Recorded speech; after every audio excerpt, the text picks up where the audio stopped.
Bonjour à tous, merci de me laisser vous présenter aujourd'hui le sujet de ma thèse qui portait sur l'évaluation de l'impact des entretiens pharmaceutiques dans le cadre de la prise en charge de patients avec une infection ostéo-articulaire.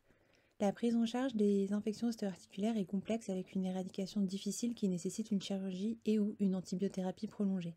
Elle nécessite une prise en charge pluridisciplinaire avec un chirurgien, un biologiste, un médecin infectiologue, un pharmacien et une équipe paramédicale. Les patients traités pour une infection ostéo-articulaire sont souvent des patients âgés, polypathologiques et donc il existe un risque iatrogénique. Au sein du CHU de Poitiers, depuis 2020, la place du pharmacien clinicien dans cette prise en soin est lors de l'analyse et de la validation pharmaceutique des prescriptions, du bilan de médication, de l'analyse des ordonnances de sortie et des entretiens pharmaceutiques ciblés et en télésoins pharmaceutiques. Dans le cadre des infections ostéo-articulaires, les entretiens pharmaceutiques ont montré qu'ils permettent d'accompagner le patient, d'améliorer l'observance et de détecter les événements iatrogènes. Cependant, quel est l'impact sur la prise en charge? Nous avons réalisé une étude rétrospective entre 2019 et 2021 avec un groupe contrôle qui inclut des patients pris en charge de façon standardisée sans implication de la pharmacie et un groupe interventionnel avec implication de la pharmacie. Les objectifs de cette étude étaient d'évaluer l'impact de ces entretiens pharmaceutiques sur la réadmission des patients 6 mois après leur sortie d'hôpital, d'évaluer les motifs de modification de traitement à 6 semaines lorsqu'ils sont revus par le chirurgien et le médecin infectiologue, et d'analyser de façon descriptive l'impact de ces entretiens pharmaceutiques.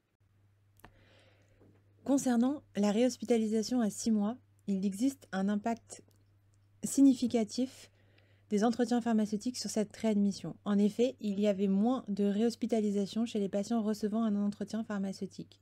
Les causes de réhospitalisation dans les deux groupes étaient liées à une mauvaise observance ou à des effets indésirables.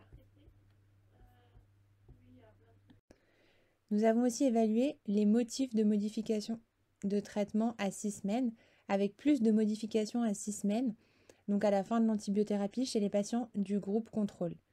En effet, il y avait plus de modifications car parfois il manquait des ordonnances de sortie, il y avait des effets indésirables, le patient avait décidé d'arrêter son traitement ou alors le médecin de ville, le médecin traitant, avait changé la prescription.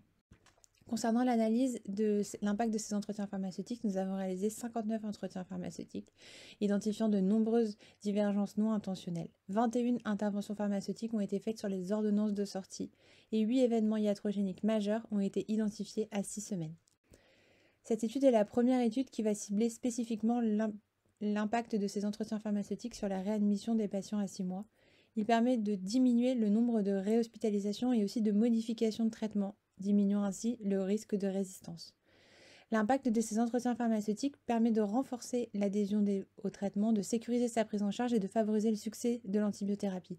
Il sera intéressant d'étendre cette étude à d'autres centres et sur une plus grande période, de l'étendre à d'autres pathologies, notamment la tuberculose et les infections de prothèses vasculaires, et aussi d'inclure le pharmacien dans des équipes mobiles d'infectiologie.